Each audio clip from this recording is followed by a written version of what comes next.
Hello students, myself Himanshu and today we will study the next method of separation of components of mixture कि अगर हमने mixtures के component को separate करना है तो उसके लिए हम पहले भी मेथड्स पढ़ चुके हैं, बट आज हम पढ़ेंगे नेक्स्ट किस मेथड से हम जो कंपोनेंट्स हैं मिक्सचर के उनको सेपरेट कर सकते हैं.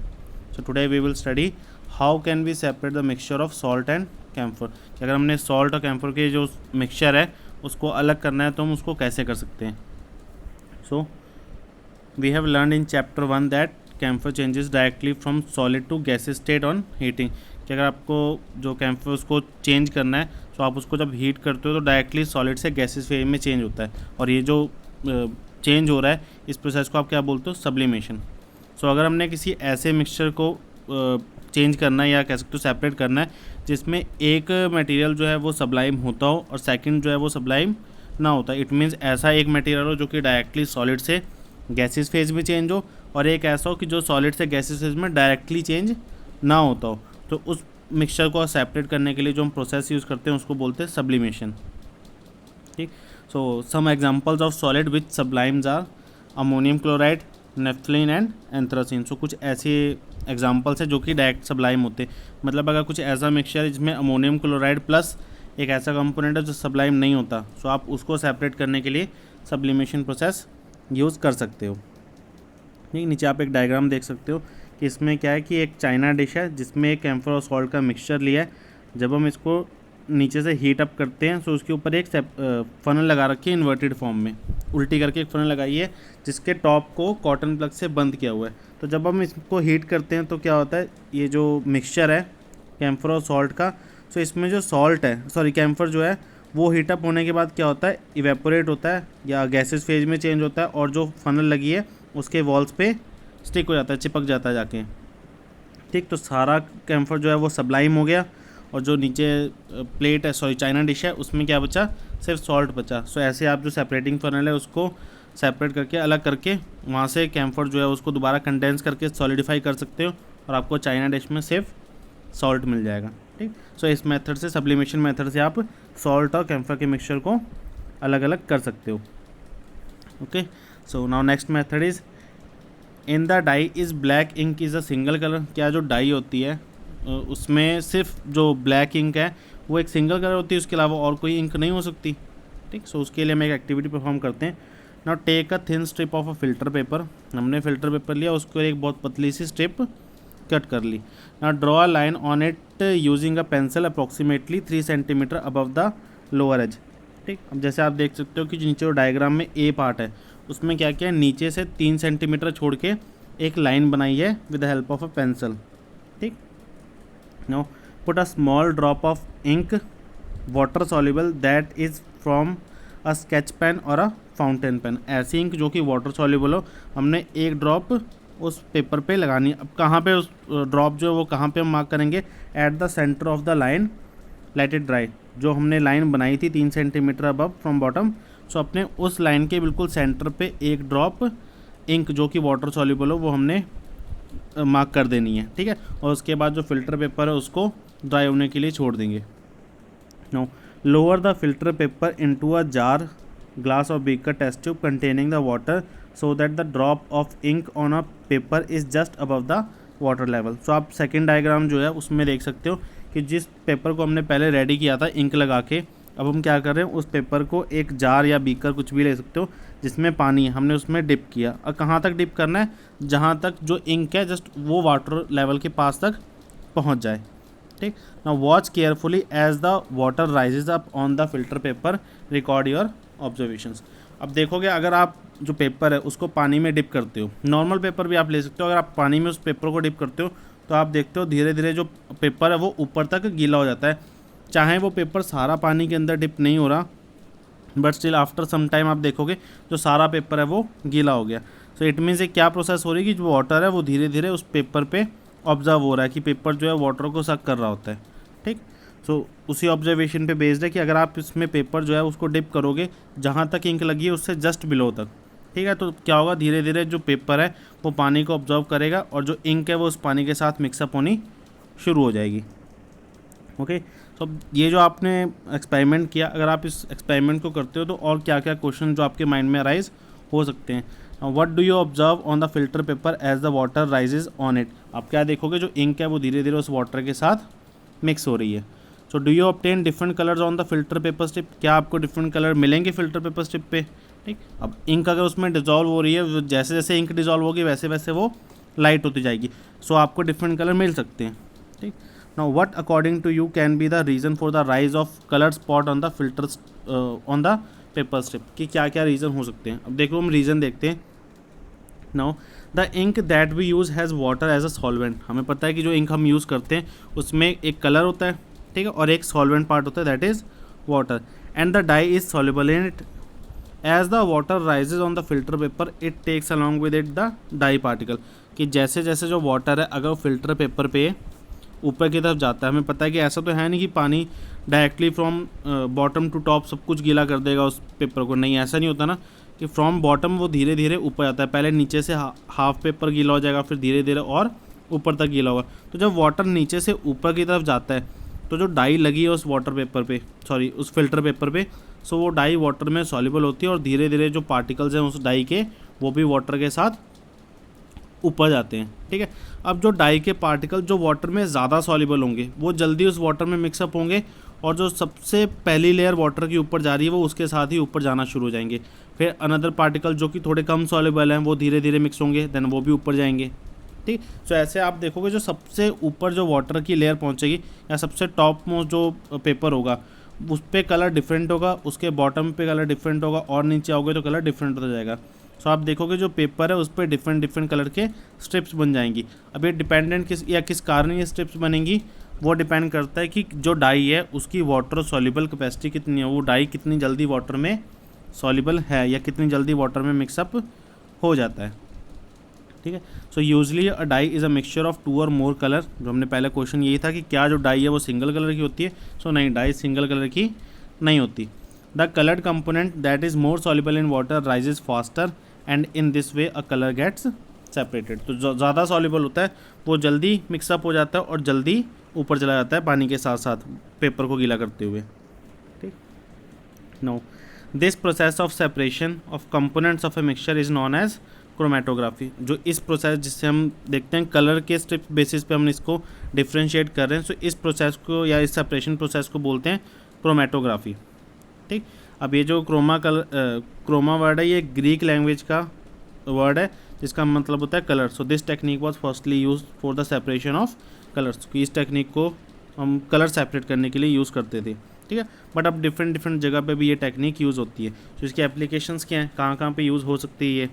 सो first is to separate a colour in a dye, जिस प्रोसेस से अभी हमने इसमें डाई में कलर को सेपरेट किया, ठीक।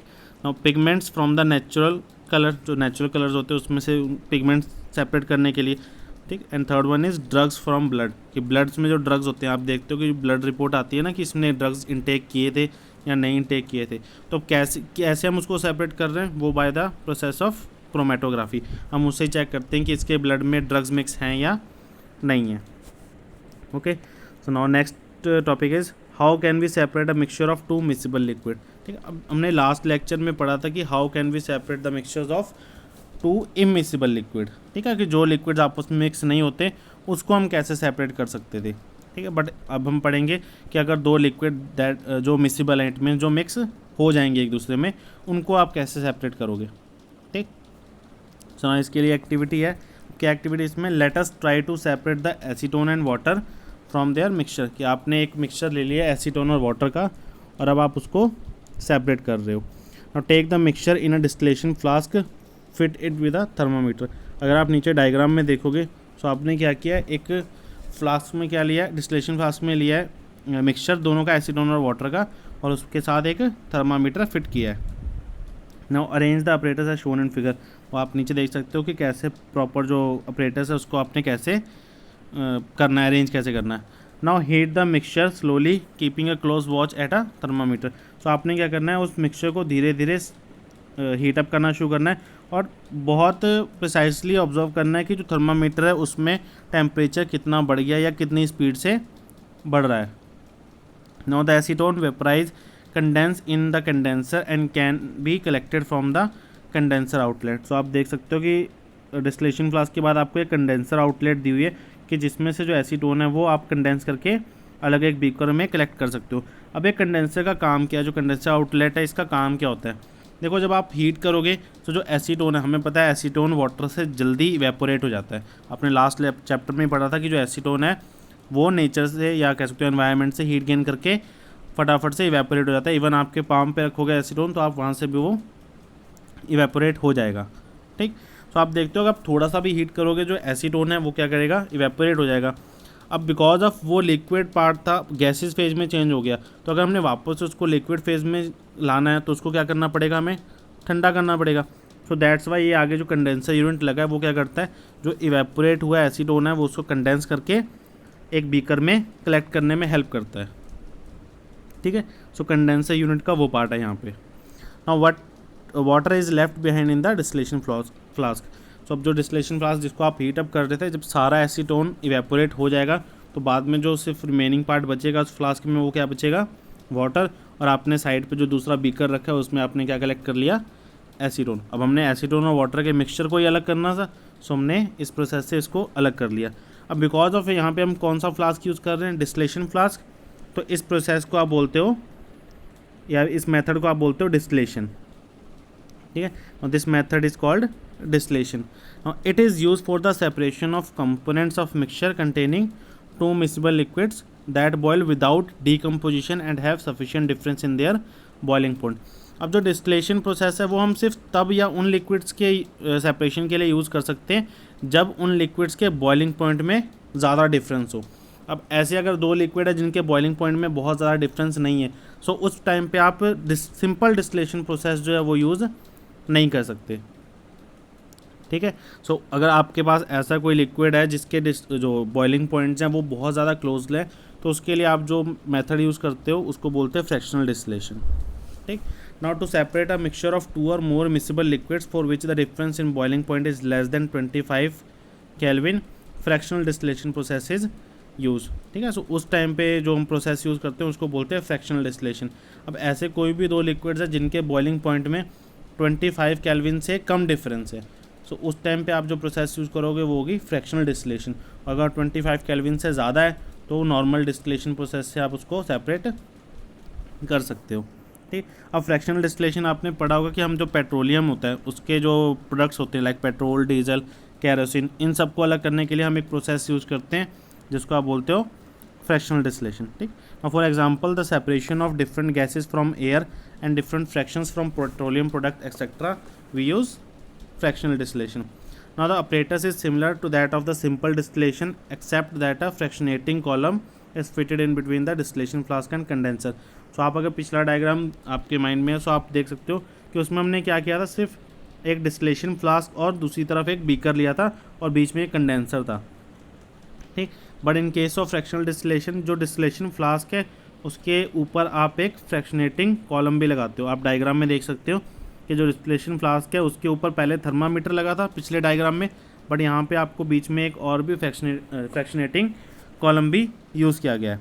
नाउ फ्रैक्शनेटिंग कॉलम है क्या? A simple fractionating column is a tube packed with a glass beads. These beads provide surface for the vapours to cool and condense rapidly as shown in figure.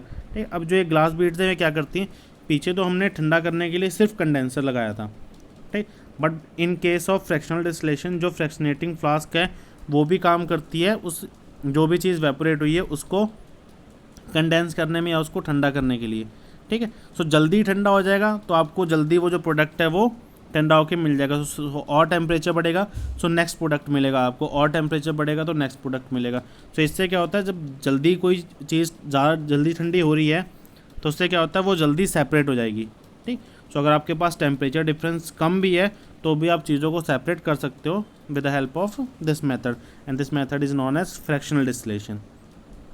ठीक है, सो आज जो हमने methods पढ़े हैं वो सबसे पहला जो हमने मेथड पढ़ा था उसमें क्या किया था, सब्लिमेशन प्रोसेस से उसको सेपरेट किया था कैम्फर और सॉल्ट के मिक्सचर को। और सेकंड मेथड हमने पढ़ा था जिसमें हमने डाई के कलर्स को सेपरेट किया था। अब उस कलर्स को सेपरेट करने की जो टेक्निक थी उसको हम क्या बोलते हैं, क्रोमेटोग्राफी। ठीक है, एंड जो थर्ड हमने प्रोसेस आज पढ़ी उसमें क्या था कि टू मिक्सिबल लिक्विड्स के मिक्सचर को आपने कैसे सेपरेट करना है, तो उस प्रोसेस के लिए इस सेपरेशन के लिए जो प्रोसेस है उसको आप क्या बोलते हो, डिस्टिलेशन। ठीक है। एंड डिस्टिलेशन प्रोसेस जो है वो टेम्परेचर बेस्ड होती है कि उसको टेम्परेचर हीट देने के बाद आप उसको अलग अलग पार्ट्स में डिवाइड करते हो एक मिक्सचर को, ठीक।